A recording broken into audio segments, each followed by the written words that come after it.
السلام عليكم، مرحبا بكم معايا على قناه شيوا الداري. كنتمنى تكونوا كلكم بخير وعلى خير وانتم كتشوفوا هذا الفيديو. اليوم ان شاء الله غندير معكم في اطار وجبات الصيف السريعه والاقتصاديه والخفيفه. غادي ندير معكم سندويتشات اللي غتكون بحشوه بارده وحشوه مغايره على المعتاد، وكذلك غنديرهم بالدقيق القمح الكامل بالنخاله ديالو صحي باش نوكلوا وليداتنا سندويتشات اللي هما صحيين. وكذلك غادي نصايبوا بهم بطبوط بنفس الحشوه، يعني ممكن الحشوه الا مبقاتش عندنا الحشوه نقدروا نديروا حتى بطبوط بنفس العجين. نخليكم مع المقادير والطريقه ديال التحضير، وكنتمنى يعجبكم الفيديو ديال اليوم، وكنتمنى الا عجبكم بحال ديما ما تنساونيش باللايكات ديالكم وبالتعاليق ديالكم، ونخليكم مع الفيديو.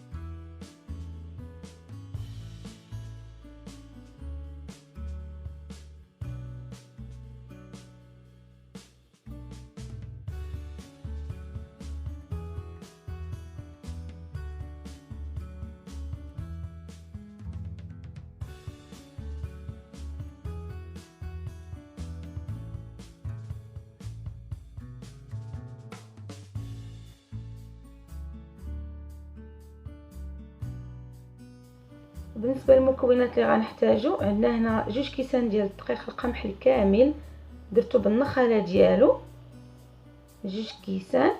وبنفس الكاس غادي نعبر الدقيق الابيض، انا هنا درت فرينه. المهم الدقيق الابيض نفس الكاس كندير كاس 2 كيسان يعني الدقيق الكامل وكاس ديال الدقيق الابيض.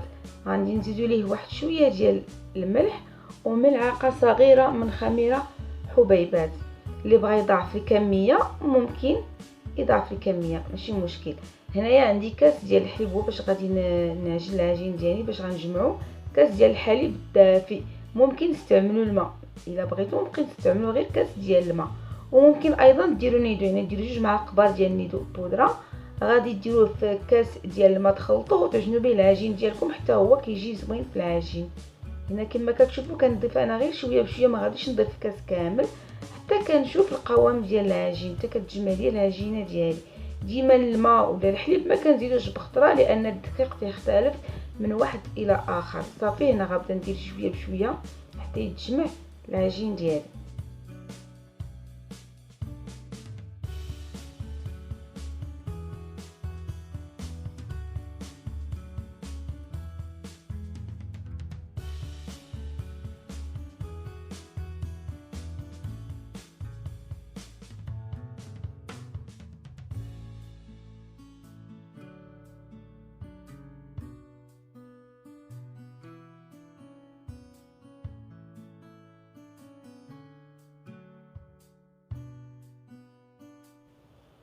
كما شفتوا انا كاسره قدني نيشان، يعني ما زدت عليه ما نقصت. وانتم كما قلت لكم على حسب نوعيه العجين اللي عندكم غادي ندلك شويه. المهم كيجي في هذا القوام كما كتشوفوا، راه كتجي العجينه رطبه، ما كتجيش مطلوقه بزاف ولكن كتجي رطبه، ما كتلصقش ولكن كتجي رطبه. غادي نخدمها شويه بكف الايدي على طاوله العمل.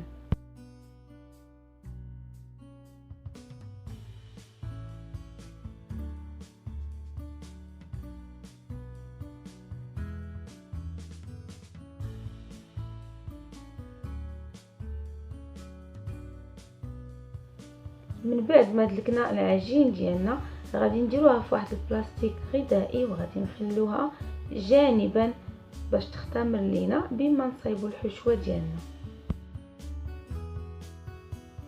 بالنسبه للحشوه غادي ناخذوا البصل وغادي نقطعوه طريفات اللي يكونوا صغار. بالنسبه للكميه ديال الحشوه هي كتبقى على حساب عدد افراد الاسره. كما قلت لكم غادي نقطعوا البصل ديالنا طريفات اللي هما صغيورين. من بعد غادي ناخذوا واحد المقيله ولا واحد الكاسرونه فاش غنطيبوا الحشوه ديالنا، غنديروا فيها زيت الزيتون وغادي نضيفوا فيها البصل ديالنا ممكن تستعملوا زيت المائده، انا استعملت زيت الزيتون، ممكن تستعملوا حتى زيت المائده. غادي نشحر البصل ديالي واحد شويه حتى يهبط ليا البصل ديالي.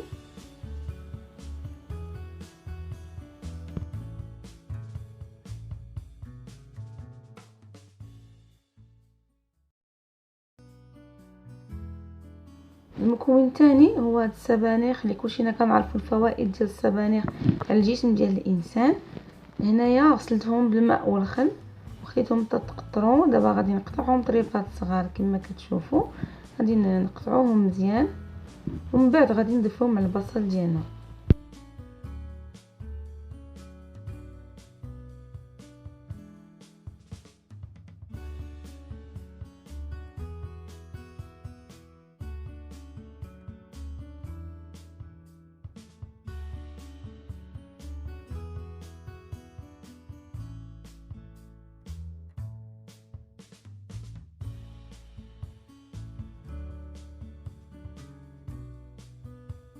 غنضيف عليهم واحد الملعقه صغيره ديال الملح وواحد راس معلقه ديال الابزار.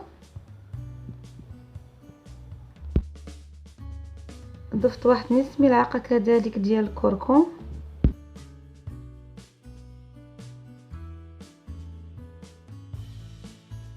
غادي نزيد عليهم هنا الزيتون المقطع، انا قطعته طريفات اللي هما صغار، وغنزيد عليهم واحد الملعقه ديال الهريسه. غنحرك المكونات ديالي. هنايا الصلصه الحاره ولا الهريسه هي اختياريه، ولكن انا كنفضلها لان كتعطيهم واحد المذاق اللي هو هائل. صافي ملي كيطيب لي زيبينار ديالي وكيهبط لينا كنحيدوه وكنخليوه جانبا حتى يبرد. هنايا كنهزو العجين ديالنا اللي غادي يكون ختامر كما كتشوفوا. راه العجين ديالي ضاعف الحجم ديالو. غادي نحيدو من البلاستيك الغذائي وغادي نحيد ليه الغازات اللي فيه. هنا الحشوه ديالي بردات، غادي نزيد ليها هاد العلبه ديال السمك معلب كما كتشوفوا. نتوما تقدروا تخدموا بالطون باي حاجه عندكم، يعني السمك كيكون معلب يعني الطون ولا اي ماركه يعني موجوده عندكم. صافي كنخلطها مع المكونات ديالي وكنخليها جانبا بما نصايب العجين ديالي. غادي نسرح العجين على طاوله العمل، نقسمو على جوج باش نقدر نتحكم فيه. غادي نستعمل واحد شويه ديال الدقيق. صافي غادي نسرحو على طاوله العمل.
هنا ملي سرحت العجين ديالي على طاوله العمل غادي نحيد الجوانب. بطبيعه الحال هذا العجين اللي حيدت ما غاديش يضيع، غادي نعاود نشكل فيه يعني عجين اخر، نعاود نشكل فيه الساندويتشات. حيدت الجوانب باش يعطينا شكل زوين. صافي وغادي نقسمهم على جوج كما غتشوفوا معايا. بالنسبه للحجم ديال الساندويتشات نتوما غادي تحكموا فيهم، يعني غادي ديروا القياس اللي بغيتو.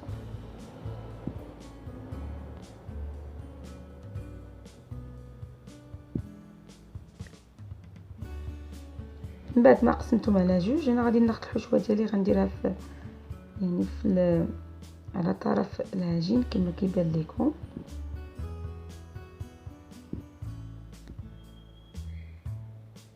غنديروا عليهم الفرماج. هنا درت فرماج ساندويتش، ممكن تستعملوا باي فرماج عندكم، فرماج احمر ولا المثلث ولا فرماج مربع على حسب الرغبه وعلى حسب المتوفر. صافي غادي نسد الساندويتشات ديالي بهذه الطريقه هذه. غنحاول يعني نضغط عليهم بالاصبع باش ما يتحلوش ليا اذا كانوا كيطيبوا. نفس الشيء غنديروا الساندويتشه الاخرى. صافي غادي ناخذ واحد الفورشيط اللي غادي يعني نتراسي بها الجوانب باش نضغط بها الجوانب، عفوا باش تلصق ليا مزيان. صافي وغنعاود نحيد لهم داك الجوانب باش يكون عندي شكل زوين بهذه الطريقه هذه كما كتشوفوا. نحاول نحيد الجوانب، نقدر نخدم غير بالمقص بالموس، عفوا نخدمو غير بالموس الا ما عندناش الشراره نخدمو غير بالموس غير باش يكون عندنا شكل اللي هو زوين.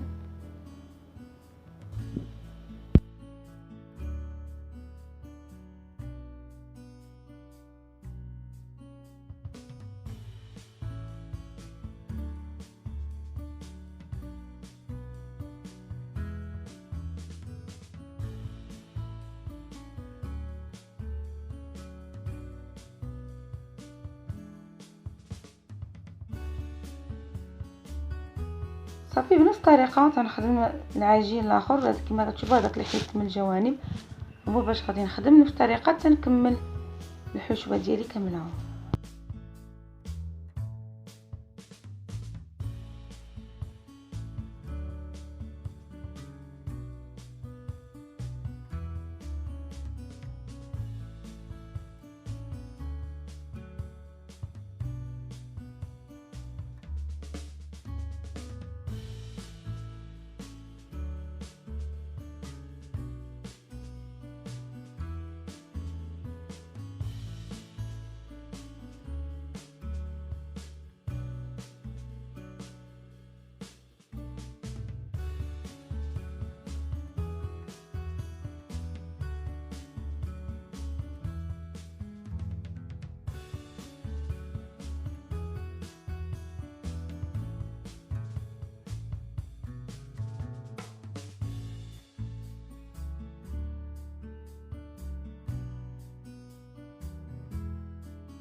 هنايا العجين اللي شاط ليا راه ما غاديش يضيع، غنديرو في واحد البلاستيك غذائي وغنخليه جانبا حتى نطيب السندويتشات ديالي.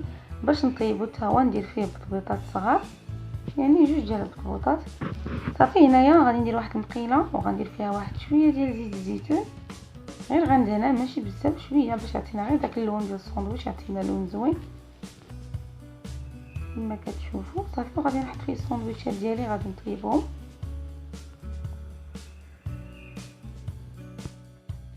انا السندويتشات ديالي ما كنحتاجوش كاع يخمروا، مباشره لما كنكمل اخر وحده كنبدا نطيب.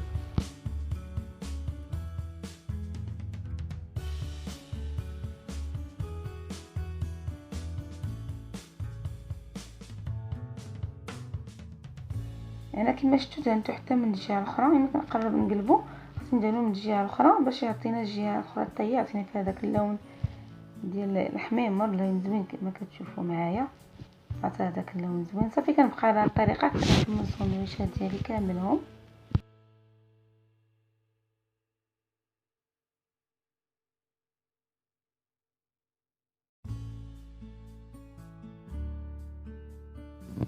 وكنديروا هذه الطريقه باش نطيبوا الجوانب ما نساوهمش حتى هما الجوانب حتى هما باش يجيو طايبين.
على ملي نقرب نكمل الساندويشات ديالي كتبقى لي اخر وحده. فديك الوقيته كنقرص هذوك جوج خبيزات اللي غندير فيهم الطبوط، كنطلقو كنقرصهم. هنا راه العجين كنديرو رقيق، ما كنغلظوش، كنديرو رقيق وكنطيبو مباشره، يعني ما كنخليه لا يختمر لا والو، وكنديرو رقيق كيجي يعني كيجي بحال الخبز ديال الشاورما، ما كيجي زعما غليظ وهذا، ما كتجيش فيه البابه في الوسط. صافي كما كتشوفوا كما كنحيد هذه كندير الاخرى مباشره، وكما كتشوفوا غير بدات شويه كدير لي هذوك الفقاعات وانا نقلبو، يعني وكيتنفخ وكيجي زوين. حتى العجين ديال الساندويتش ملي كنقرصوه رقيق، ما كنقرصوش غليظ، كنقرصوه رقيق راه كيجينا زوين.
وبهكا غنكونوا سالينا الوصفه ديال اليوم. كنتمنى تنال الاعجاب ديالكم، وكنتمنى تجربوها، وصفه اللي هي اقتصاديه والاهم في الامر انها صحيه 100%. تهلاو في رزقكم، حتى المره اخرى ان شاء الله.